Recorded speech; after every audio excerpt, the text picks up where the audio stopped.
हाय बच्चों, मैं संदीप कौशिक आज चैप्टर 2 का सेकंड पार्ट लेके आया हूँ।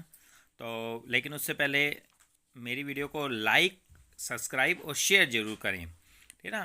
Question number second, non impact printer के प्रकार लिखो। Non impact printer, first number है इंकजेट प्रिंटर, जिसमें इंक का मतलब शाही का उपयोग होता है। Second number laser printer, toner का उपयोग करते हैं। टोनर अर्थात सूखा पाउडर होता है जिसे अपने टोनर बोलते हैं, प्रिंटर के अंदर डलता है। थर्मल प्रिंटर हीट एलिमेंट का उपयोग करता है, जैसे एटीएम में उपयोग होता है। हीट एलिमेंट मतलब अपने जब एटीएम जाते हैं तो उसमें कभी भी पर्ची निकलती है तो पर्ची निकलते ही उसको टच करके देखना, उसमें हीट एलिमेंट का उपयोग करते हैं, अर्थात उसमें एक विशेष प्रकार का कागज़ होता है जो हीट करके उस पर प्रिंटिंग का काम करता है। प्लॉटर हो गया तो है ना, उच्च क्वालिटी, उच्च गुणवत्ता, बिल्डिंग प्लान, सर्किट डायग्राम आदि बनाने में प्लॉटर का उपयोग करता है। जैसे अपने फ्लैक्स बोर्ड बनवाते हैं या बाइक्स पे नाम लिखवाते हैं अलग अलग स्टाइल से, जितनी भी वो कटिंग होती है या प्रिंटिंग होती है वो प्लॉटर से होती है। 18 नंबर क्वेश्चन, एनालॉग सिग्नल को डिजिटल में बदलने का कार्य कौन करता है? मोडेम करता है। मोडेम, जैसे हमारा फ़ोन भी एक मोडेम की तरह कार्य करता है। ये काम कैसे करता है? जैसे मैं फ़ोन में बोला तो मेरी डिजिटल आवाज़ है, जैसे ही फ़ोन के अंदर जाएगी तो ये एनालॉग में अर्थात करंट में चेंज हो जाएगी, करंट के रूप में जाएगी, सामने वाले व्यक्ति को सुनाई देगी तो डिजिटल सुनाई देगी, अर्थात एनालॉग से डिजिटल और डिजिटल से एनालॉग में परिवर्तित करने का काम हमारा मोडेम करता है। इंपॉर्टेंट क्वेश्चन है। अब मोडेम की फुल फॉर्म, मोडेम क्या होता है? मो का मतलब मॉड्यूलेटर और डैम का मतलब होता है डीमॉड्यूलेटर, अर्थात मॉड्यूलेटर डीमॉड्यूलेटर होती है। Computer memory, computer memory 3 types की होती है। फर्स्ट नंबर होता है cache memory, second number primary memory और थर्ड नंबर होती है सेकेंडरी मेमोरी। कैश मेमोरी, ठीक ना, सबसे कम होगी, फिर प्राइमरी मेमोरी होगी, फिर सबसे ज़्यादा सेकेंडरी मेमोरी होगी। नेक्स्ट क्वेश्चन है 21, ऐसी कौन सी मेमोरी है जो लाइट चले जाने के बाद अपने डाटा को खो देती है? तो ऐसी कौन सी मेमोरी होती है? हमारी प्राइमरी मेमोरी अर्थात रैम होती है। बच्चों प्लीज़ लाइक ज़रूर कीजिए और सब्सक्राइब और शेयर ज़रूर कीजिए, लाइक करते रहें और सबको भी बताते रहें और शेयर ज़रूर करते रहें। नेक्स्ट क्वेश्चन है हमारा 22, रैम के प्रकार लिखो।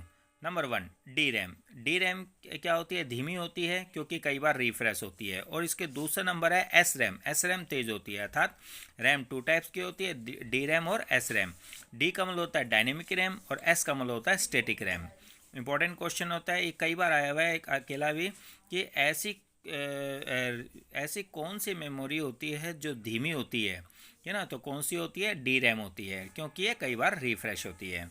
नेक्स्ट है अपने पास यहाँ पे 23, फ्लैश मेमोरी। फ्लैश मेमोरी के उदाहरण बताने हैं पेन ड्राइव और मेमोरी कार्ड। जो हमारे मोबाइल में मेमोरी कार्ड डलता है वो हमारी फ्लैश मेमोरी का ही उदाहरण है। नेक्स्ट है E ROM, erasable programmable read only memory. Next है 25, उच्च अर्ध कंडक्टर मेमोरी जो मेन मेमोरी की तुलना में कम एक्सेस समय का उपयोग करती है। तो कौन करती है? Cache memory. कौन करती है? कैश मेमोरी, मतलब तुरंत डाटा को इधर उधर भेजने का काम करती है। जैसे हमारी रैम से प्रोसेसर के अंदर प्रोसेसर से वापस रैम में, मतलब तुरंत फटाफट डाटा को ट्रांसफ़र करती है। फिर एक ध्यान रखना, सबसे पहले तो सीडी में 650 से 700 MB तक डाटा स्टोर होता है। डीवीडी में 4.7 से 8.5 GB तक डाटा स्टोर होता है। और ब्लू-रे डिस्क के अंदर 50 GB से 500 GB तक डाटा स्टोर करते हैं। ये उच्च घनत्व वाली मेमोरी होती है। जो बच्चों के गेम्स वगैरह आते हैं हाई क्वालिटी वाले, वो सारे ब्लू डिस्क के अंदर ही स्टोर होते हैं। फिर आ जाओ 27, मेमोरी का बढ़ता क्रम लिखना है।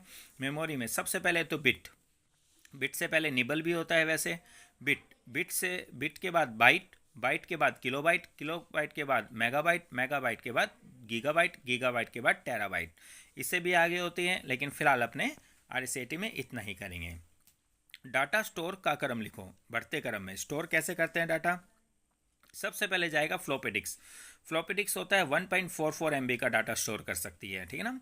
फ्लॉपी डिस्क के बाद सीडी के बाद डीवीडी के बाद ब्लू के बाद सब हार्ड डिस्क। सबसे ज़्यादा डाटा स्टोर हमारा हार्ड डिस्क के अंदर होता है। फिर MS DOS की full form Microsoft disk operating system होती है। MS DOS Microsoft disk operating system, अर्थात ये भी एक ऑपरेटिंग सिस्टम है। यह कमांड प्रॉम्प्ट ऑपरेटिंग सिस्टम है। पहले यूज़ होता था कमांड प्रॉम्प्ट, लेकिन जो अपने कंप्यूटर ऑन करते हैं तो सबसे पहले हमारे कंप्यूटर में disk operating system he on होता है। यूटिलिटी को रन करने के लिए किस कमांड की आवश्यकता होती है? तो इसमें सिस्टम इन्फो / कमांड की आवश्यकता होती है। तो बच्चों आज का चैप्टर ख़त्म। प्लीज़ लाइक सब्सक्राइब और शेयर ज़रूर करें। Microtek computer institute Suratgarh, Sandeep Kaushik. Thank you.